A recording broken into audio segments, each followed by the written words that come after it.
સૌથી પહેલાં તો જે રીતે મોર્ગન સ્ટેનલી આઈટી કંપનીઓ પર માની રહ્યા છે, તો ઓવરઓલ કંપનીઓ પર એમનું શું માનવું છે સેક્ટર સ્પેસિફિક પણ? તો અર્થતંત્રના જે પડકારો છે, તો અહીંયા જે છે આઈટીમાં ઘટાડે ખરીદી ન કરો, એમ તેઓનો મત મોર્ગન સ્ટેનલીનો બનતો દેખાડી રહ્યો છે. અને સાથે Q4ની અગર વાત કરીએ તો લાર્જ કેપ આઈટીનો સીસી ગ્રોથ જે છે એ 0.9%થી અહીંયા 0.4% રહેવાની એક આશા પણ બનતી જોઈ રહ્યા છે. આ ઉપરાંત જોઈએ તો CIO સર્વે મુજબ જે છે આઈટી સર્વિસ ગ્રોથ ધીમો પડી રહ્યો છે, એમ પણ તેઓ માની રહ્યા છે. અને સાથે મોર્ગન સ્ટેનલીનું માનવું છે કે 2025ની અગર વાત કરીએ તો આઈટી સર્વિસ ગ્રોથ 3%થી ઘટી અને 2.2% પણ રહેવાનું એક અનુમાન છે. સાથે જે મેક્રો ઇકોનોમિક પડકારો છે, સાથે EPSમાં જે ઘટાડાનો એક રિસ્ક પણ જે છે તેઓ આઈટી કંપનીઓ માટે ખાસ કરીને જોઈ રહ્યા છે. આ ઉપરાંત વાત કરીએ તો ભારતીય આઈટી સ્ટોક્સમાં હજુ પણ ઘટાડો પૂર્ણ નથી થયો, એટલે ઘટાડો અટક્યો નથી આઈટી કંપનીઓમાં, એમ પણ મોર્ગન સ્ટેનલીનો એક મત બની રહ્યો છે. આ ઓવરઓલ એક સેક્ટરની વાત કરીએ, પરંતુ કંપની સ્પેસિફિક અગર જોઈએ તો અહીંયાથી સ્ટોક સ્પેસિફિક મોર્ગન સ્ટેનલી શું માની રહ્યા છે, તો એના પર નજર કરીએ તો Infosys financial year 26 growth guidance જે છે ઇન્ફોસિસ માટેનું 2 થી 5% એક શક્ય જોઈ રહ્યા છે મોર્ગન સ્ટેનલી. એની સાથે HCL ટેકની અગર વાત કરીએ તો આ કંપનીમાં અધિગ્રહણ સાથે 4 થી 6% એક ગ્રોથની પણ શક્યતા બનતી જોઈ રહ્યા છે. આ ઉપરાંત જોઈએ તો વિપ્રોનું Q1 આવક ગાઇડન્સ સ્લો ડાઉનનો એક સંકેત આપી રહ્યું છે, ખાસ કરીને વિપ્રો કંપની માટે.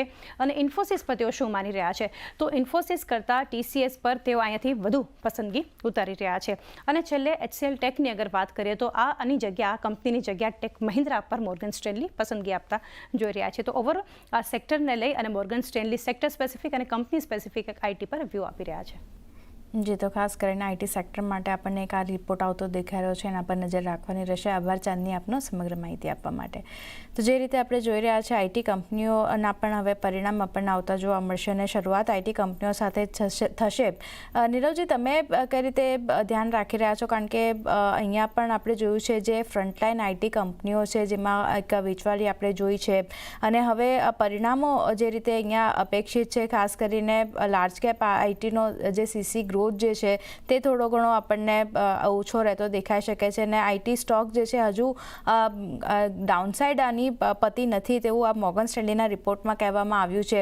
જે રીતે અત્યારે ગ્લોબલ સ્થિતિ ચાલતી દેખાઈ રહી છે, આપણા વાત કરી લઈએ સ્થાનિક સંકેતોની, અર્થતંત્રને લઈને જે રીતે પડકારો બનતા દેખાયા છે, થોડી ઘણી ચિંતા આ સ્પેસ માટે હજી પણ છે.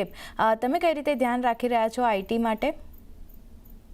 વેલ, આઈ થિંક અગર આપણે આઈટી સેક્ટરને જોઈએ તો એનું ડાયરેક્ટ એમને અસર થઈ છે જે ગ્લોબલ મંદી છે, જે ગ્લોબલ મંદીનું વાતાવરણ છે એના કારણે એમને ખાસ ઇમ્પેક્ટ થયું છે, નેગેટિવ ઇમ્પેક્ટ આવ્યું છે. કેમ કે ઘણા બધા એમના ઓર્ડર્સ હોય છે એ નોર્થ અમેરિકા અને યુરોપિયન કન્ટ્રીઝ ને ત્યાંથી એમને ઘણા બધા ઓર્ડર્સ મળતા હોય છે.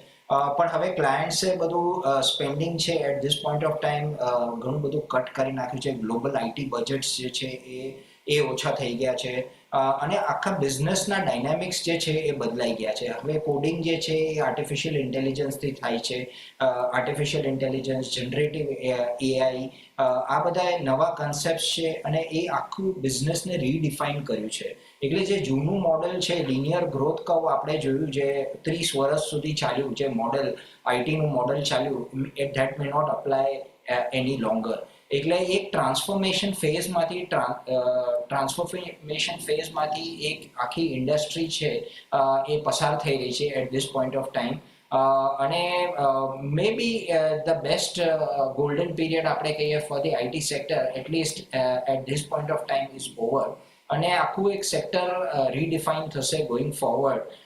But before that it is very important કે એક ડિમાન્ડ જે છે એ સ્ટેબિલાઇઝ થાય.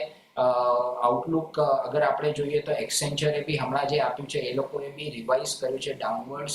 અને most of the IT companies domestically જે લાર્જ કંપનીઝ છે એ લોકો ગ્રોથ ગાઈડન્સ ટેમ કરી નાખશે, ઓછું કરી નાખશે. તો I think it is expected to remain under pressure. તો it is better to stay away from IT at this point.